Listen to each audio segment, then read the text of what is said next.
Hello students, welcome to Business Point of View.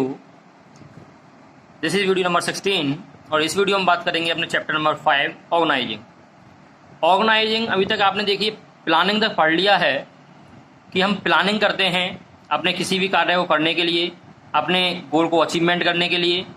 Planning process आप पढ़ चुके हैं। अब प्लानिंग के बाद जो सेकेंड स्टेप हमारा आता है वो आता है ऑर्गेनाइजिंग। यानी जब हमारा प्लान कंप्लीट हो जाता है तो उसके बाद हम ऑर्गेनाइज करते हैं, यानी कि उस कार्य को करने के लिए हमें किन किन वस्तुओं की, किन किन व्यक्तियों की आवश्यकता है, उन सभी को एकत्रित करना, उन सभी को संगठन के अंदर लाना, वही ऑर्गेनाइजिंग है। तो देखिए ऑर्गेनाइजिंग क्या कहता है, it refers to arranging everything in orderly form and making more effective and efficient use of resources. यानी जो भी हमारे पास रिसोर्सेज हैं उन सभी का बहुत आसान तरीके से और एक प्रभावित तरीके से क्रमानुसार उनका इस प्रकार यूज किया जाए, उस प्रकार से अरेंजमेंट किया जाए कि आसानी से उस कार्य को हम कर सकें और अपने गोल को समयानुसार अचीव कर सकें। तो यही ऑर्गेनाइजिंग है, यानी कि प्रत्येक वस्तु को एक सिस्टमेटिक तरीके से ढालना, सिस्टमेटिक तरीके से यूज करना और उसके अकॉर्डिंग अपने गोल तक पहुंचना। तो ऑर्गेनाइजिंग की अब प्रक्रिया क्या होती है, क्या प्रोसेस होती है, ऑर्गेनाइजिंग कैसे की जाती है, वो हम ध्यान देंगे।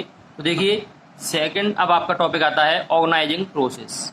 ऑर्गेनाइजिंग प्रोसेस में आपका जो पॉइंट है वो पहला पॉइंट है identification and division of work.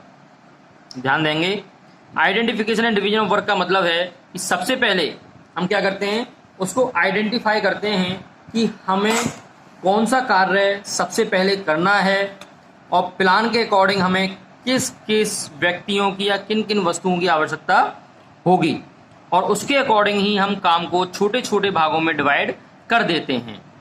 देखिए मैं लिखा भी है, breaking the whole work into smaller jobs. यानी कि जो आपका वर्क है उस सारे वर्क को हम छोटे छोटे जॉब्स में बांट देते हैं, यानी अलग अलग व्यक्ति उसके लिए हम बांट देते हैं। जैसे मान लीजिए हम बैंक की बात करते हैं तो बैंक में आपने देखा होगा कैश लेने के लिए अलग व्यक्ति बैठा हुआ होता है। उसके बाद चेक अगर हम ले रहे हैं तो चेक को जमा करने के लिए, चेक का पेमेंट करने के लिए दूसरा व्यक्ति है। कंप्यूटर पर आपकी चेक बुक को एंट्री करने के लिए तीसरा व्यक्ति है। तो इस प्रकार से वर्क को डिस्ट्रीब्यूट किया गया है ताकि कार्य को आसानी से किया जा सके, वो पूरा कार्य का बर्डन एक व्यक्ति पे ना पड़े, ये हमें ऑर्गेनाइजिंग के अंतर्गत देखना है। तो यहाँ पर वही बात आती है कि आपके कार्य को छोटे छोटे यूनिट्स में अलग अलग व्यक्तियों को बांट दिया जाता है ताकि कार्य को आसानी से किया जा सके। सेकंड आता है आपका डिपार्टमेंटलाइजेशन। डिपार्टमेंटलाइजेशन क्या होता है, तो देखिए आपकी बुक के अकॉर्डिंग इसको दो भागों में बांटा गया है। एक होता है फंक्शनल डिपार्टमेंटेशन, सेकंड है डिविजनल डिपार्टमेंटेशन। फंक्शनल डिपार्टमेंटेशन इट मीन्स कार्य के आधार पर काम बांटना, यानी कि काम को ध्यान में रखते हुए यहाँ पर डिपार्टमेंट को डिस्ट्रीब्यूट किया जाता है। जैसे आपकी कंपनी के अंदर प्रोडक्शन हो रहा है तो प्रोडक्शन का डिपार्टमेंट एक बना दिया है हमने, सेल्स का डिपार्टमेंट एक बना दिया है एंड फाइनेंस का डिपार्टमेंट एक बना दिया है। ठीक है, प्रोडक्शन से संबंधित सारी चीजें आपको प्रोडक्शन डिपार्टमेंट में मिलेंगी। सेल्स से रिलेटेड कोई भी जानकारी चाहिए वो सेल्स डिपार्टमेंट में होगी एंड फाइनेंस यानी कि कैश से संबंधित कोई भी जानकारी अगर चाहिए तो वो हमारी फाइनेंस डिपार्टमेंट में आपको मिल जाएगी। तो यही हमारे हैं फंक्शनल डिपार्टमेंट के अकॉर्डिंग हम डिपार्टमेंट बांट सकते हैं। काम के आधार पर किसका क्या काम है उसके आधार पर डिपार्टमेंट को अलग अलग डिस्ट्रीब्यूट कर दिया जाता है। सेकंड जो डिपार्टमेंटेशन आता है वो आता है डिविजनल। डिवीजन मतलब यहाँ पे तो हमने काम के आधार पर बांट दिया फंक्शन, लेकिन डिविजनल यानी कि डिवीजन के आधार पर बांट देना, यानी कि आपकी जो कार्य हैं वो कार्य कितने प्रकार के हैं, जो प्रोडक्शन आप कर रहे हैं वो कितने प्रकार के हैं। जैसे हो सकता है एक कंपनी कई प्रकार के प्रोडक्शन बना रही हो, जैसे मान लो कॉस्मेटिक का आइटम भी वो बना रही है, टेक्सटाइल का आइटम भी वो बना रही है, शॉप भी वो बना रही है। तो यानी कि ये सभी अलग अलग हो गए। तो ये हो गया डिवीजन। कौन सा? Division department. तो डिवीजन डिपार्टमेंट के आधार पर कॉस्मेटिक डिपार्टमेंट अलग दिया जाएगा जिसमें पूरा कॉस्मेटिक का काम होगा। टेक्सटाइल डिपार्टमेंट अलग दिया जाएगा जिसमें टोटल टेक्सटाइल से रिलेटेड आपकी इन्फॉर्मेशन होंगी। एंड शॉप का डिपार्टमेंट अलग दिया जाएगा, जहाँ पर आपकी केवल शॉप से रिलेटेड ही इंफॉर्मेशन होनी है। तो ये डिपार्टमेंटलाइजेशन क्या कहता है कि आपका फंक्शनल डिपार्टमेंटेशन और डिविजनल डिपार्टमेंटेशन के आधार पर आप अपने कार्य को बांट सकते हैं, यहाँ डिपार्टमेंट के अकॉर्डिंग और यहाँ पर डिवीजन के अकॉर्डिंग। ओके, एंड नेक्स्ट जो हमारा आता है वो आता है असाइनमेंट ऑफ ड्यूटीज। देखिए असाइनमेंट ऑफ ड्यूटीज क्या कहता है, यानी कि काम को बांटने के बाद, जब हमने काम बांट दिया कि आपको ये करना है, आपका डिपार्टमेंट ये है, आपका ये है, इसके बाद में हम ड्यूटी बांटते हैं according to the skill and qualification, यानी कि उनकी स्किल और क्वालिफिकेशन के आधार पर उनको ड्यूटी प्रोवाइड कराई जाती हैं।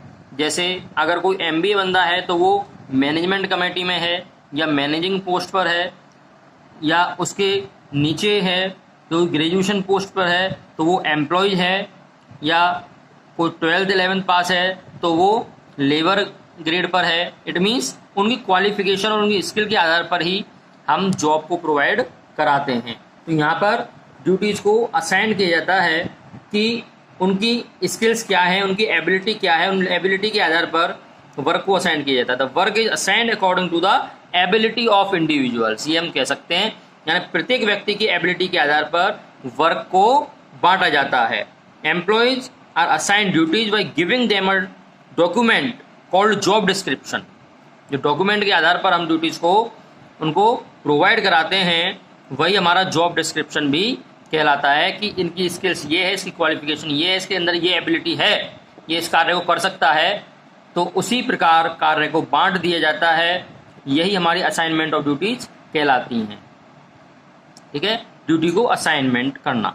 नेक्स्ट आपका एंड लास्ट प्रोसेस पॉइंट जो आता है वो आता है establishing reporting relationship. Establishing reporting relationship क्या कहता है, यानी कि who will report to whom. It means कौन किसको रिपोर्ट करेगा, कौन किसको रिपोर्ट करेगा ये पता होना भी आवश्यक है। पता पड़ी लेबर ग्रेड का बंदा है और सीधा जाकर मैनेजर से बात कर रहा है।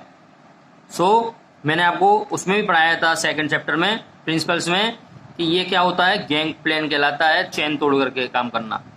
हमेशा लेबर ग्रेड का बंदा है तो उसके ऊपर जो सुपरवाइजर होगा उससे बात करेगा, सुपरवाइजर अपने मैनेजर से बात करेगा, वो MD तक बात को पहुंचाएगा, यानी कि एक चेन होती है सिस्टमेटिक, उसके अकॉर्डिंग ही कार्य किया जाता है। तो यहाँ पर ये कहता है कि एस्टेब्लिशिंग रिपोर्टिंग रिलेशनशिप, यानी कि कौन किसको रिपोर्ट करेगा, ये सिस्टम भी हमारे पास होना चाहिए कि आपको अगर कोई प्रॉब्लम है तो आप इनसे रिपोर्टिंग करेंगे, आपको कोई प्रॉब्लम है आप इनसे रिपोर्टिंग करेंगे, आपको कोई प्रॉब्लम है आप इनसे रिपोर्टिंग करेंगे, तो कार्य आसानी से हो पाएगा। और अगर केवल सारे व्यक्ति एक ही व्यक्ति को रिपोर्टिंग करने लग जाएं तो एक व्यक्ति डिसीजन लेने में असमर्थ हो जाएगा, किस किस को क्या क्या जवाब देगा। तो इसलिए ये कहता है कि एस्टेब्लिशिंग रिपोर्टिंग रिलेशनशिप ये भी आपका प्रोसेस का एक पार्ट है। तो ये आपकी ऑर्गेनाइजिंग की मीनिंग और ऑर्गेनाइजिंग प्रोसेस कंप्लीट हो चुकी है। इस वीडियो में आप इसको एक बार रिवाइज करें अच्छे से। ओके, नेक्स्ट वीडियो मिलते हैं नेक्स्ट टॉपिक के साथ। तब तक आप इनको नोट्स के रूप में अपने पास रिकॉर्ड कर लें और एक बार रिवाइज कर लें। Thank you so much.